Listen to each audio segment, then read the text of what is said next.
compañeros y compañeras periodistas, me presento, diputado Manuel Huerta Martínez, secretario de Salud de la Comisión de Salud de esta Cámara de Diputados.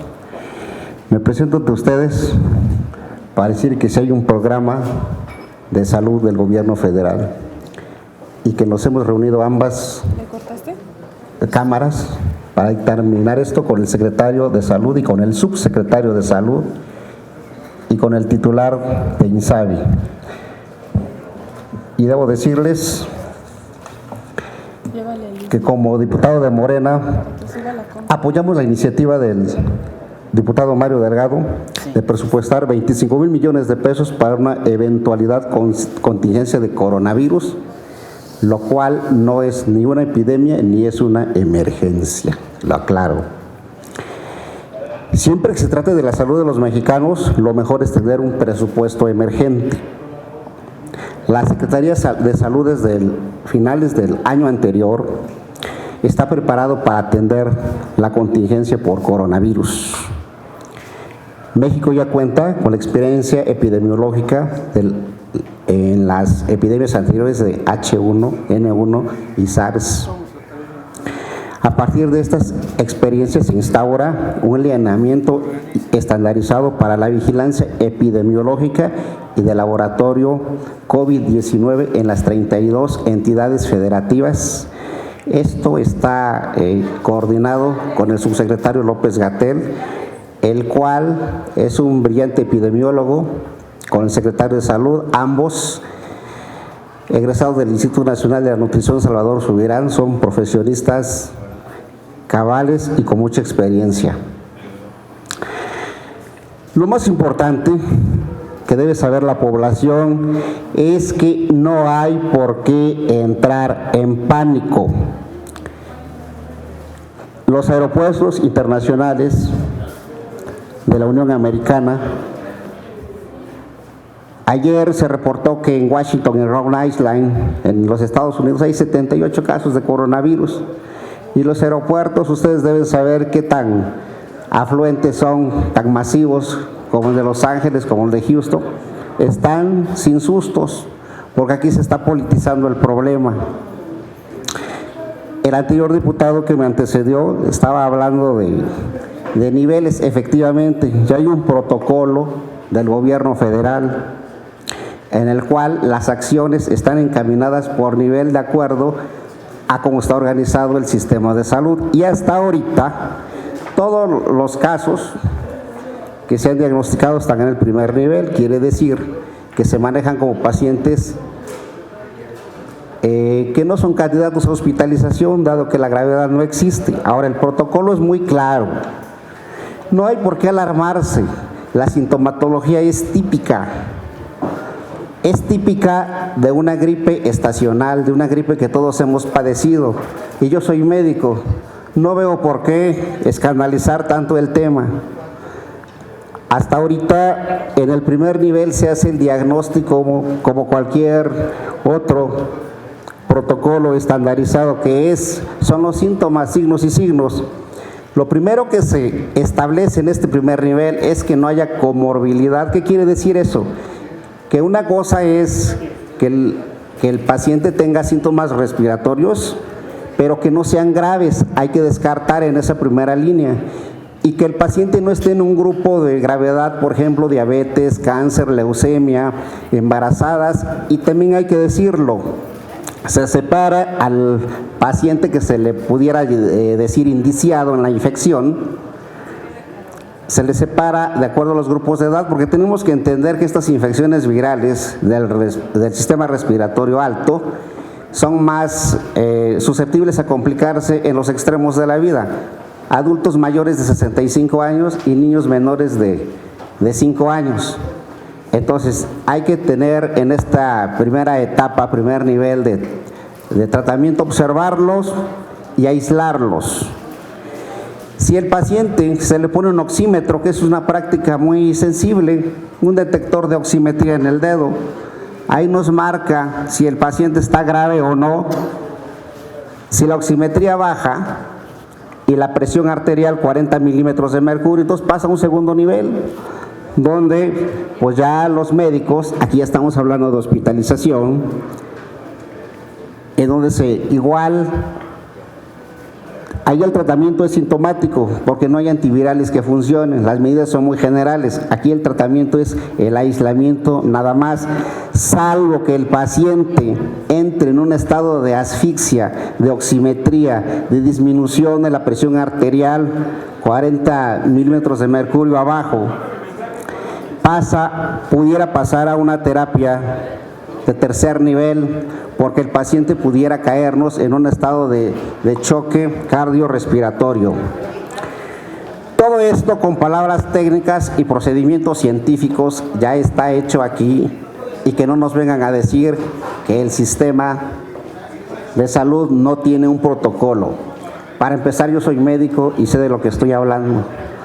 Y vienen aquí a escandalizar que el virus que muta, pues si no mutara, no sería virus. Algo particular que tienen los virus es que pueden cambiar en horas.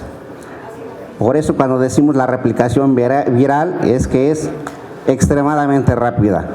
Me parece que se está escandalizando mucho con el tema, se le está dando un tono político que no debiera. Lo primero que tenemos como legisladores y en lo personal como servidor de la salud es no escandalizar, no dar manotazos donde no se deben, no prender la alarma que no existe, y hacer una buena comunicación y un manejo. Y debo decir que sí existe un protocolo serio, documentado de acuerdo a las normas internacionales, de acuerdo a la OMS. Y esto está desde el año pasado, porque ya se preveía. Y en la mañana lo dijo el subsecretario López-Gatell. Esta es una epidemia como cualquier otra, que su comportamiento seguramente durará 2 años, y hay que estar bien alertas y preventivos al manejo, pero el virus no se va a ir porque sí, porque ya existen experiencias internacionales de qué pasa en la epidemiología de estas enfermedades. Así que creo que no hay razones, no existen las mínimas razones para escandalizar a nuestra población y alarmarla con mensajes que nada más atizan el pánico. Les cuento.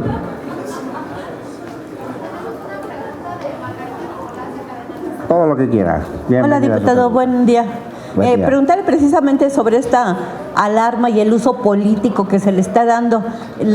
Afortunadamente, pues la mayoría de los mexicanos, de los ciudadanos de aquí, pues tienen el antecedente de lo que sucedió con la influenza. Entonces, como que es un poquito más difícil que la gente no entendiera lo que está sucediendo, ¿no?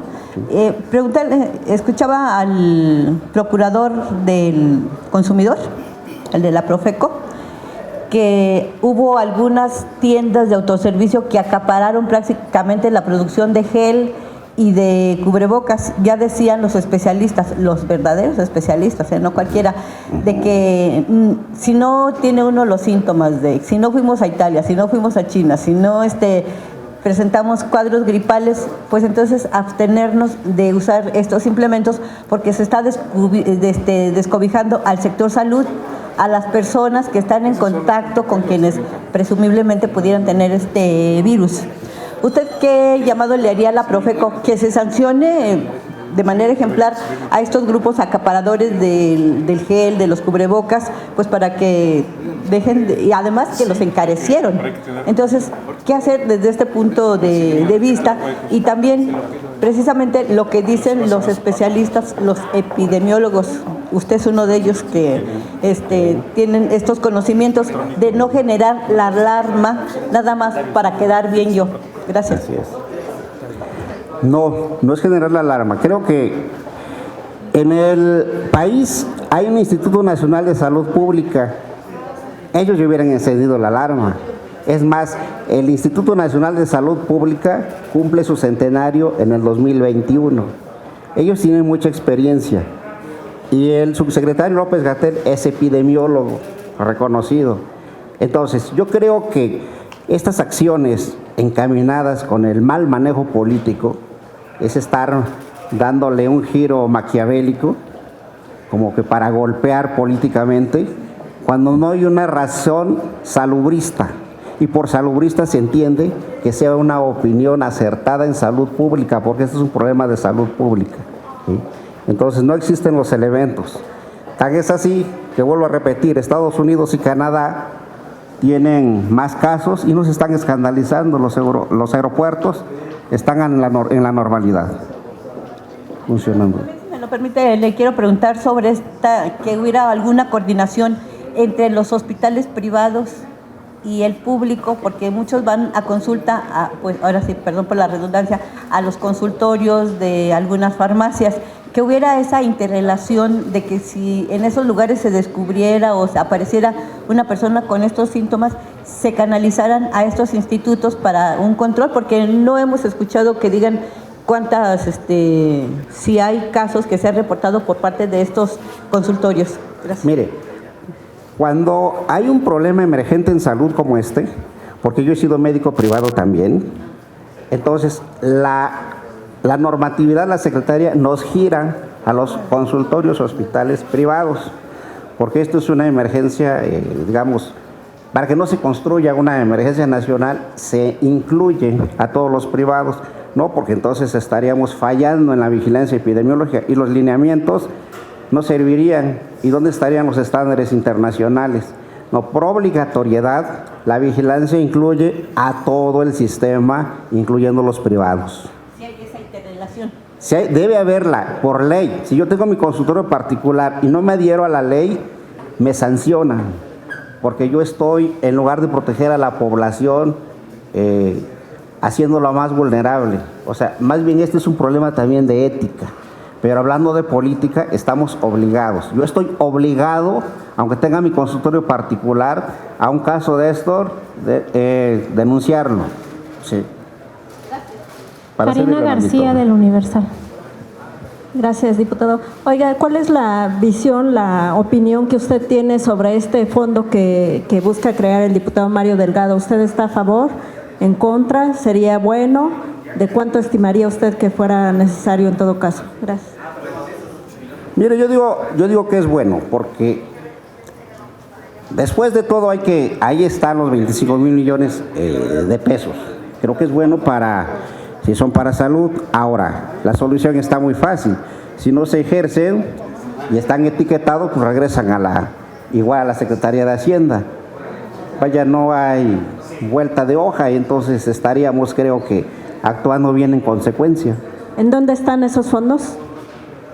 Esos fondos apenas hoy los vamos en una reunión a dictaminar de dónde saldrían esos fondos. Porque dice usted que es bueno porque ahí están. ¿Dónde están o de dónde planean obtenerlos, dado que el diputado Delgado dice que hay que modificar la ley de ingresos? Sí, precisamente en eso se va a hacer una reunión temática. Sí. ¿En qué sentido va a ser la modificación? ¿De dónde van a salir? Habría que ver si de acuerdo habría que hacer un etiquetado especial y que apenas vamos a dictaminar al rato. Yo creo que ahorita, para no adelantarme a la cuestión del grupo parlamentario. Entonces, ¿cómo explica pues que no hay que generar pánico? No es pues, pánico. Pero sí estaría bien crear un fondo tan grande. Bueno, es que representa pues la mitad de lo que destinaron para el INSABI, más de la mitad. A ver, yo voy a hablarle como médico. Como médico no es una emergencia, no hay que apuntar al pánico, ¿sí? Y como político, bueno, quieren etiquetar un dinero que es innecesario porque no hay emergencia, ¿sí? Entonces de etiquetarlo, pues se regresa porque pues no tiene sentido. ¿Qué tal? Quisiera preguntarle, doctor, en primer lugar, ¿cuál es su opinión acerca de este fondo de emergencia? ¿Por qué forzarlo si el subsecretario está diciendo no lo requiero? O sea, es la primera vez que yo oigo a un secretario de Estado decir no lo requiero. Y nosotros decimos desde acá, sí lo requieres y te lo vamos a dar y ahí lo tienes por si lo ocupas. Y yo digo, no, porque qué tal que pues, me lo roban y pues mejor no quiero ese dinero, no es como cuando nos vienen a hacer un fraude. Entonces, ¿cómo evitar que 25 mil millones de pesos se conviertan en un subejercicio que regrese a Hacienda para ser etiquetado a otra cosa que no tenga nada que ver con salud o que no tenga nada que ver con... Bueno, pues ese ya no es una bolsa como regalársela a Hacienda? Sí, eso. No, pero pues definitivamente en epidemiología no existe la emergencia, no hay razón. Y suponiendo que, aunque ya es otro tema de que se etiquetara, pues hay que vigilar que no exista ese subejercicio, puesto que no tiene razón de ser, si no estaríamos en una contradicción. Como médico y como epidemiólogo, porque yo sí soy médico, no se requiere. Ok, y quisiera preguntarle respecto a las preguntas que le acabo de hacer también al diputado Ortega. En primer lugar, ¿para usted es una voz autorizada o es un improvisado el subsecretario Gatell? Yo le preguntaba, pues es alguien que manejó la crisis de influenza, sí, que fue reconocido a nivel internacional en México cómo se manejó y cómo se evitó precisamente la propagación. ¿Usted consideraría que es un improvisado el doctor Gatell? No. Y en segundo lugar, ¿qué podría decir respecto a esta necesidad o no de la Cámara hacer protocolos como los que está haciendo Ricardo Monreal? Se está diciendo, no necesitamos, en la fase 1 no necesitamos evitar ni besos y abrazos. El cerrar espacios de reunión en medio de parlamento abierto, de reuniones, de pleno, ¿no es como una idea de generar el caos? Es una idea desatinada esa. A ver, primero, el doctor Jorge Alcocer Varela, secretario de Salud, y el secretario Hugo Gatell fueron mis compañeros, son egresados del Instituto Nacional de la Nutrición Salvador Subirán. Creo que es una institución icónica aquí en el país y con experiencia internacional. El doctor López Gatell es un epidemiólogo que estudió en el extranjero, muy reconocido. Yo a ellos los reconozco a mis compañeros porque yo también estudié en el Instituto Nacional de la Nutrición Salvador Subirán y son personas con bastantes cartas en el asunto, son voces autorizadas. Y ellos están coordinando este programa de salud porque sí existen los lineamientos. Entonces, creo que saben lo que dicen y ellos son la autoridad, porque la ejercen y porque lo son como médicos. En cuanto a los procedimientos que me dice de la Cámara de Senadores, pues es una cuestión desatinada, porque estamos cayendo en una contradicción. No se asusten, pero sí se asustan. Pues no. Creo que debemos de quitar esos miedos, porque no hay una razón de ser. Si no, acá pues ya estaríamos también en alerta epidemiológica, lo dijo el diputado anterior, que cuántos visitantes vienen y van. En lo personal creo que pues, debemos hacer un protocolo para que la gente la derecha no nos golpee como que no nos vale, simplemente no hay una razón de ser de caer en el pánico. Y una pregunta adicional. Le preguntaba al diputado Antonio Ortega de este llamado que hizo el subsecretario a no caer en casos de discriminación. Sí. Él desafortunadamente después pidió disculpas, llamó contaminados a los pacientes que tienen esta cuestión, y acaba de pasar con me parece que es el líder de la comunidad afromexicana, que fue discriminado en Tijuana porque no parecía mexicano y hasta le retiraron su credencial, pensando en la cuestión pues ya de la enfermedad y de esta discriminación que tenemos en la frontera y de todo esto. ¿Cómo evitar que se caiga en esto y qué llamado haría en ese aspecto? Primero, que los médicos somos seres humanos que vemos a seres humanos y no tenemos por qué estigmatizar. Claramente, creo que es uno de los principios básicos éticos de la profesión médica. Respecto a lo que me dice, por eso siempre hay que hablar con médicos. Una mesa se contamina porque es un material inerte y una persona viva se infecta. Las cuestiones celulares e infecciosas son diferentes y no es una cuestión de terminología, es una cuestión de procesos biológicos que tenemos que entender. Entonces, respecto a esto, creo que tenemos que ser maduros en el tema y no decir palabras que no debemos decir. Cuidado con la terminología que utilizamos porque eso puede escandalizar más de lo que quisiéramos. Y ese incidente de William Metellus, en Tijuana del líder de la comunidad afromexicana que ahí lo discriminaron, le retuvieron su credencial, hizo una denuncia en redes. Mire, quien fuera, de hecho, el instituto, voy a hablar del Instituto Nacional de la Nutrición, subirán ellos ejercen lo que se llama una mística. ¿Qué quiere decir una mística? Que una tarea médica no nada más es recetar un papel, es hacer empatía con el paciente, y en eso se llama mística. Y cuando decimos que debemos hacer empatía, tenemos que empezar por no criminalizar, por no discriminar, porque tenemos que ver un encuentro médico, una consulta médica, como un alma que va a ver a otra alma, ¿sí? Entonces no tenemos que fijarnos en la vestimenta, ni siquiera en el grado de escolaridad del paciente. Es una persona que sufre y que merece toda nuestra atención, visto de una forma civilizada y ética. Muchas gracias. Para servirles. Gracias.